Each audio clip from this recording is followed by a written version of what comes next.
Hello YouTubers, beer geeks, and beer hounds alike. Bill here. We're going to do a beer review today.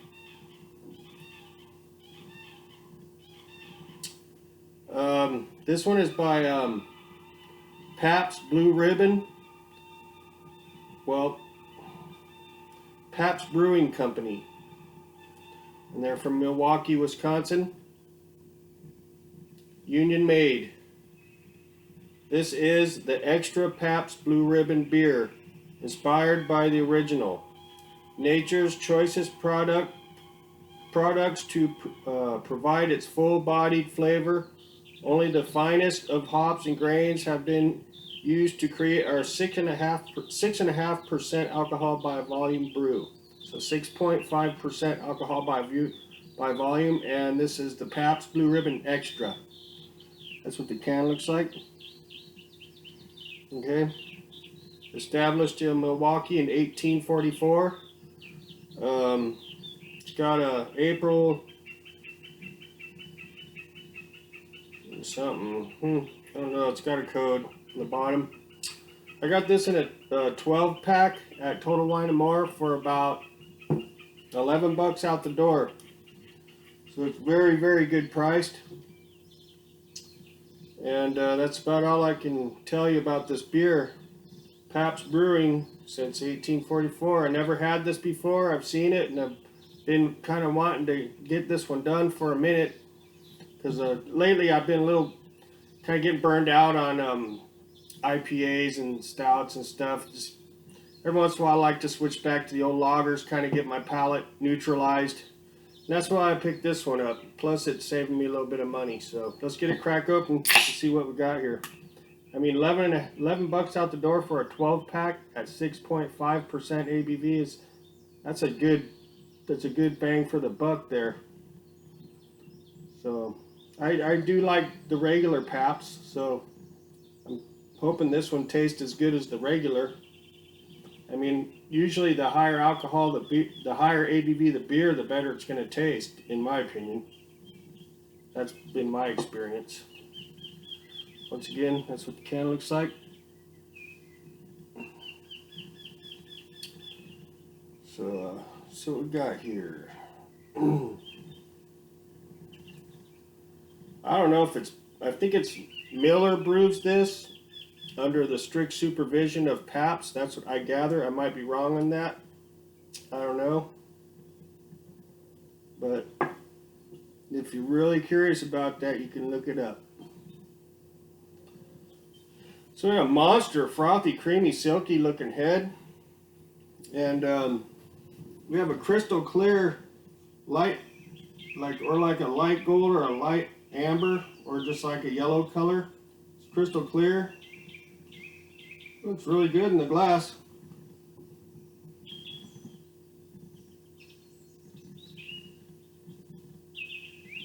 See the clarity of it?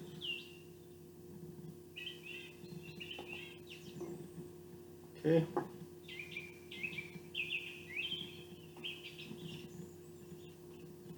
No bubbles streaming up from the bottom.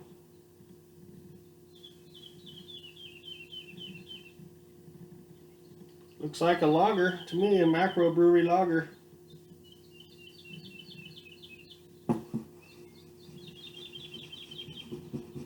It's got a really thick head though. It's good. It's a good sign. Let's get an aroma on this puppy.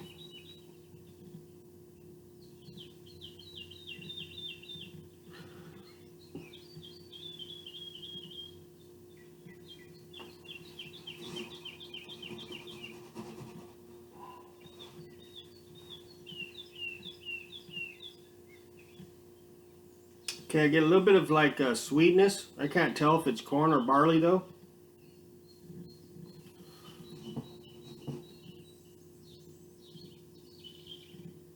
I am getting just a touch of booziness in there on the aroma. A little bit of raw alcohol note in there, I noticed. That's about what I got. Let's get a hit. Cheers.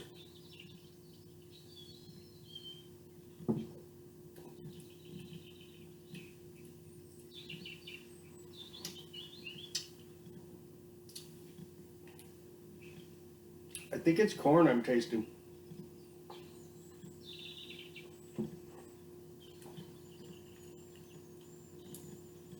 The taste follows the aroma, along with the booziness. It is a little bit on, I do pick up a little raw alcohol note in there, a little booziness. I am getting like a sweetness in there too.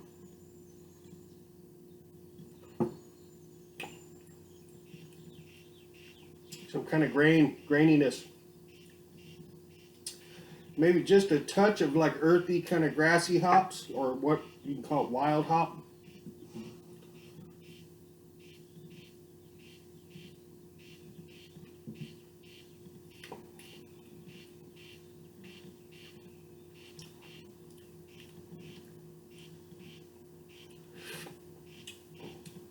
Not too bad actually. It's leaving some lacing on the glass too.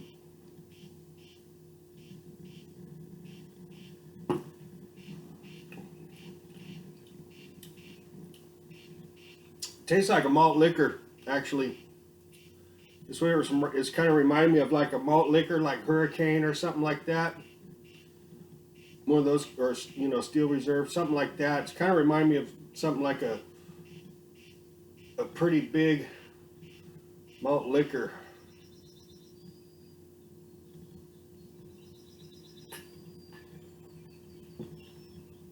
It has a medium mouthfeel. It does taste decent though.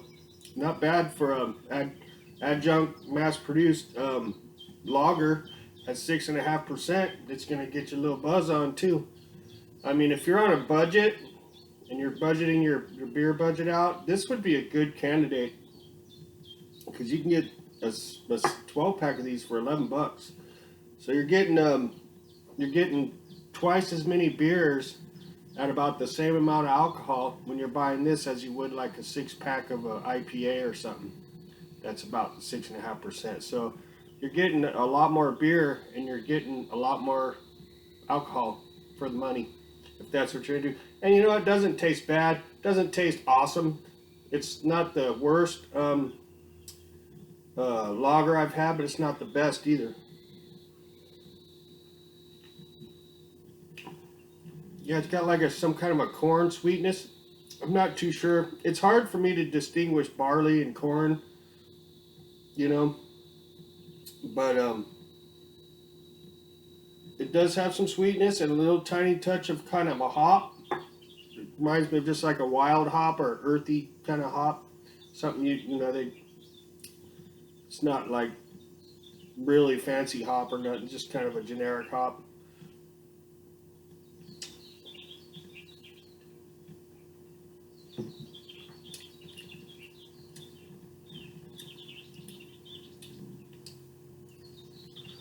The booziness is kind of going away a little bit because I'm getting used to it. So it's pretty much like kind of like a sweet kind of a little bit of a kind of a, it's like a corn sweetness, I'd say, and just a touch of kind of earthy hops and a medium mouthfeel. Goes down real easy. There is no fizziness on the tongue, so it has a pretty decent mouthfeel to it. That's pretty much what I got on this beer. I definitely buy this again, especially when I'm on a budget, a tight budget. I would go for this. On a scale of 1 to 5 stars, 2.5 B and C, just average. I'm going to give this probably 3 stars out of 5. I like it. It's a nice change. It's a good palate neutralizer. It's got good head retention. It's a decent lager. I'm enjoying this. It's a nice change from the IPA scene and the craft beer scene. This will work. Yeah, 3 stars out of 5. This is actually better than some IPAs that I've had in the past. So it is what it is. I'll have the description of this beer at the bottom of the video in the description section. Please like and subscribe. I'd much appreciate that. And 3 stars out of 5 it is, and that's my story, and I'm sticking with it. All right, everybody, we'll catch y'all later. See ya.